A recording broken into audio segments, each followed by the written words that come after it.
Mel, Yes. good to have you here, mate. How's Meatstock going for you? So Meatstock has been very busy for me. I got off the plane, 15 minutes later, Black Bear picked me up, took me out to the bay, so we went fishing. Right after that, just jumped right into it, right? Even today, I'm cooking octopus and cooking crocodile from the northern region, right? And in the middle of that, I got a tattoo, right? I was able to sneak out there to serve some samples, serve one of the octopus, and then back right here. It's just non-stop. Oh, that's unreal, mate. I'm loving it. I'm having an absolute blast. There's so much to do here. Car show, everything, like it's, and the mullet competition coming up. Come on, oh man, can't wait. That's what we're looking forward to next. Deadly. Now, you, for people following you, you just came from Florida for Yes. Buddapalooza. Correct. Did you survive that? Obviously, you're doing all right. That was another, amazing. That was another one. It's just every time I land, it's just non-stop. You know what I mean? It's I'm absolutely blessed in the barbecue world. People line up dates, people line up times. So as soon as I got there, I was cooking for South Africans for 2 days, and then Buddapalooza was a 2-day event. We prepped everything, cooked like crazy. In Gulfport, I think we had 4,000 or 5,000 people roll through there. Oh wow! So it was huge. It was absolutely huge. Sponsored by Big Green Egg. It was really cool. That's it looked amazing. So if you want to check out there's some socials, there's some great stuff there. Now, what got you started cooking, Mel? What kicked off the low and slow journey? So, well, I've always cooked. My grandmother, Ukrainian descent, right? So I grew up in the kitchen with her. My dad was scared of meat. Yeah. My dad would overcook meat all of the time. So I learned by like 10 to cook my own steaks, to cook roast, to cook whatever. So that was it. And I come from Edmonton, Alberta. We have Alberta beef. It's a huge beef industry. So beef is king there. Everybody barbecues, but not low and slow. It's a totally different thing. Just like with you guys, this is catching on quick, like wildfire now. Absolutely. Right? Everyone seared a steak, but a brisket, come on, this is a whole new thing, right? So this is, the evolution of everything was just the same for me. And now we're here. That's unreal. And I mean, obviously, it's one thing to cook, and I think you were cooking for the shop boys and getting, you know, like you said, you'd rather be outside than inside and cook some stuff up. But what got you onto social media? Because that's another step in another direction as well.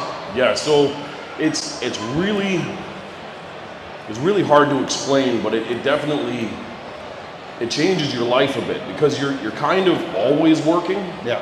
Even when there's no event to go to, there's still events that you're putting on that are live on the internet. People are still showing up.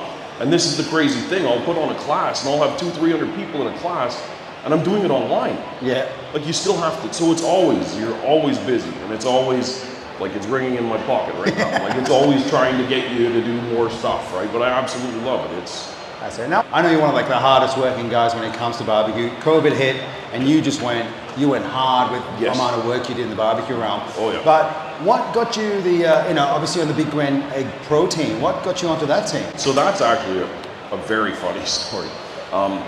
When they approached me, I have a Big Green Egg from 1994. Wow. It was when I bought it. The large, it has no gaskets on it. It's got a weird tiny little handle, right? I've just been in love with it and I've cooked with it. So when I finally started on Instagram, which was way later than everybody else, I would tag Big Green Egg, just because that's what you do, right? Oh yeah. And someone had reached out to me, sent me an email, and said like, hey, we're interested in having you on our team, whatever. I thought it was spam. I thought it was a joke. So I never responded. Then someone from the pro team actually hit me up and said, hey, they asked you. So then I dug through real quick, and 2 weeks later I was in Atlanta, Georgia, cooking for the very first Eggtoberfest of my life. So that's unreal, man. And look at that, I love that story. And I guess the other bit is one thing that, I mean, for those who haven't seen Mel's content, what Mel will do is he'll cook the biggest damn thing you can find. Yes. Right? There's your famous Scarface cook up as well. Yes. And how many pork butts do you cook to make that one video? That was 12 pork butts. Yep. I cooked 12 pork butts to sit at a table in a suit and tie. My daughter actually held the cell phone and shot it, and I just shoved my head in the pork like a Scarface scene. It was absolutely deadly. People absolutely loved it. I try and keep on the cutting edge of stuff, like the octopus stuffed inside of a turkey, right? Yeah. Everyone's having Thanksgiving anyway. Well, everyone's turkey looks the same. What can you do to bring the shock value to it, right? And this is just like here. You'll come over there with the crocodiles. You see the crocodiles. You see the octopus. I was one of the first to cook an octopus in Memphis in May, right? Yeah, right. And they were just blown away. This isn't ribs. Yeah. This isn't a pig. What are you doing? Like cooking an octopus because I'm That's it, mate. And I think that's it. You've got to stand out because everyone's cooking the same old thing. Yep. Now, obviously, cooking with the Fat Boys out there. Yes. Those guys are absolute legends. And if you haven't checked out the Fat Boys, they've got some amazing stuff going. Yep. And you guys got a couple of crocs, saltwater crocs going as well. Yes. Yes. How far before they're done? So we're going to be serving up one of those crocs here, I'm guessing 15, 20 minutes. Oh, there you go. And we got one more octopus to serve today, and then we're doing it all again tomorrow. We got 2 more saltwater crocs. You're right. We got 2 more octopus, maybe 3. Yep. Whole bunch more tomahawks. So come on down. We're sampling off everything. You don't even have to pay for it, but for sure, their barbecue is some of the. It's good. How good is that smoker too, man? Oh, yeah. And I mean, I suppose from your point of view, just to sort of give us an insight to cooking in live fire and things like that, talk us through the cook for the crocs. What was the process there? So one of the keys to live fire cooking, Argentinian, Brazilian style cooking, you build a nice bed of coals. Yeah. And then you chase the wind to see where the wind is pushing the heat. Oh yeah. And then you move your coals to the opposite side of that so that the heat, and then like I told you, you use your hand. And you run your hand where your meat hangs, and you're able to feel how much heat is hitting your meat before it hits your meat. And then you're able to judge from there. Do I spread the coals out, or do I tighten them up? And then you just keep adding wood as you do. Yeah. And it gently smokes while it roasts, and it does the whole 9 yards. It's a very primal way of cooking, but Absolutely. it's romantic to me. Yeah. That's the term I like to use most, is romantic. You're like hands-on, everything, all of the elements change, and I just love it. It's such an awesome way to cook. I think it's a fair bit. I mean, myself personally, I have a fair bit of fear in going down that path of cooking. You know, like I've got an offset, and that's a whole another realm. Yep. But there's another realm when you're dealing with like wind direction, coal, and then knowing when and how long something should cook for. And obviously that just takes practice. I think we talked earlier in the Meet the Pitmasters. Yes. It's about getting out there and just trying a few things first, right? Like testing out some pork chops before you go for the crocodile, right? No, and the irony of this whole thing for me, learning this live fire business, I'm from Canada. Yeah. So it's -30 for like 8 months of the year. And I'm out there in a toque and my robe, and I got a fire going, and I figure it out, man. You have to rotate things a ton more, but it's crazy. Yeah. And I just love it. The passion for it is awesome. So now a lot of people here sitting and obviously follow you and things like that. How much? And I think I've asked you this question in the past. Right? Yep. How much of what they see on Instagram is Mel? And because like I know I've spoken to you a few times now, but man, that's like you are like. It must take a fair bit of effort to be like on. Yes. Yeah. No, I don't know what the term would be, ADHD or whatever. I'm extra. Yeah. I have an extra gene in me or whatever it is. I barely sleep. I love attention. I feed off of people. So any chance I get to get in front of a crowd and like especially teaching someone or showing someone something that they first time learning, I'm all in. And I love it. My battery is just always full. So yeah, it's what you see on any of my social media is exactly me, and it's exactly what I bring to any event. That's unreal. Yeah. That's unreal. Now, speaking of social media and speaking, I guess, of your brand, you took the route of actually trademarking Fire in the Hole. Correct. Yes. Right now, I was mentioning that to a few people that they've obviously met you and I've talked about it. What was that process like, and I guess why did you go down that path? Well, it wasn't cheap. First of all, I think it was 15,000 American to do. It was astronomical. That's a lot of dollars. Yeah, dude. But so I have some future projects that I will be using for that. But the main reason was to keep brands away from it.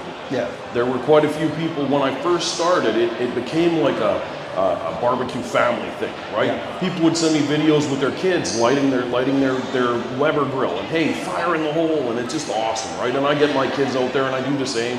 And it's just caught on. I've had people on balconies in Japan sending a fire in the hole. So I just love it. And I knew I had to protect it right away. So yeah, I think I did that in 2018. And yeah, I don't regret it at all. Yeah, I don't know. And look, it's great. And if you see your stories, you do see that all the time. Every day, someone's tagged you with Fire in the Hole. And I like that. And I mean, it's just, I guess from a social media point of view, it just goes to show that, if you keep working at it, and I think, that's the big thing. It doesn't come easy, but you just got to keep working, right? But then you've got a great attitude and a great sort of personality too. That's it. You do a great job of that too. No, you know what? The thing is just being grateful. Yeah. I'm grateful to meet all of you. I'm grateful to cook for everybody. I'm grateful to be here. And that's I find as long as I stick to that, like the road just goes up. That's it, mate. 2030 is obviously almost halfway through. Yep. Sorry, 2023. Oh my lord, 10 years behind. Yep. What's coming up for Mel? What can we look forward to? And I know you've obviously you've got Meatstock here. We will see you again here soon. I hope so. Yep. I hope so. I'm trying to get on the tour for Brazil. I would absolutely that'd love be to do unreal. that. Right after I leave here, I go home for like a day or two, and then I'm in Memphis in May. Memphis, May, yeah. The American Royal looks like it might be a go again this year as well. There's just steady stuff. So, yeah, I'm hoping to be in Argentina in September as well. Oh wow, So cool. we're going to do a 3-week trip in Argentina, and I'm going to do a ton of live fire, like grassroots, pampas, and the whole 9 yards. So I'm super pumped for that. That's it. And look, I own a big green egg myself. Yep. You know, what tips do you have for like getting started with a big green egg and working through something like that? The temperature control. Yeah. So the key for me with a big green egg or any cooker style cooker like that, you heat from the center. When you have a decent start to that cold bed, which is why I use a Tiger torch. Yeah. I use a huge torch. So in 1 minute, I've got a decent cold bed already. Yep. Right? So you go maybe a 1/2 inch on the bottom vent, 3/4 inch on the top, and you dial it in. Yeah. As soon as you learn your pit, you learn where you're at, you learn your temperatures, you'll know exactly where you need to slide those. The best way that I can explain it is the bottom vent is going to change 40, 50 degrees. Yeah. Okay. Every time you tap it. The top is going to change you maybe 5 or 10. So this is your gas and this is your cruise. Yeah, right? okay. And that's how you kind of learn to do things. Yep. And that's how it's worked for me this whole time. So That's it's, how it yeah. And do you burp the egg? No, I don't. Sorry. I live on the edge, man. You live on the I live edge. on the edge, so that's it. That's it. Now, Mel, so good to have a chat to you, mate. Where can people find you? Where's the best place? And I know you respond to everything personally on the social media, but where can people find you? Dark Side of the Grill on YouTube, Facebook, everywhere. Awesome. Instagram, you know how it is. Or I'll be at Fat Boys tonight and tomorrow, having a blast. We also have a demo. On Monday, yeah. So down at Australian Meat Emporium, so that'll be good fun as well. So yeah. So if you have a big green egg and you want to learn about it, that's where you go. Fantastic, Mel. So good to have a chat to you, mate. Deadly, Have a good rest of the Meatstock. Thank you very much, brother. Thanks, everybody. Mel Chmilar. Ladies and gentlemen, give him another round.